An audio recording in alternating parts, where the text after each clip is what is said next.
So if you're an iPhone user, what you may not know is that YouTube will be tracking your every movement if you are using the YouTube app or even using YouTube on Safari or on Google Chrome.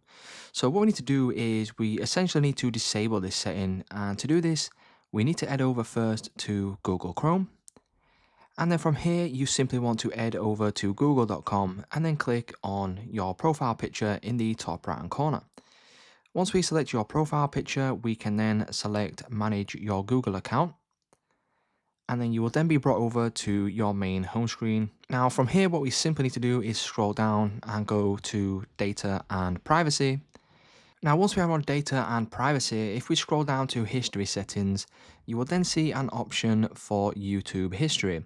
Now essentially what we need to do is we need to disable this. So if we click on YouTube history, you can then come over to here, and here is where you'll now see an option for turn off.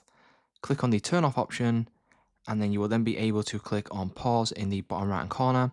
And now the setting is off, and YouTube will no longer be able to track your activity while you are using the app or using the website.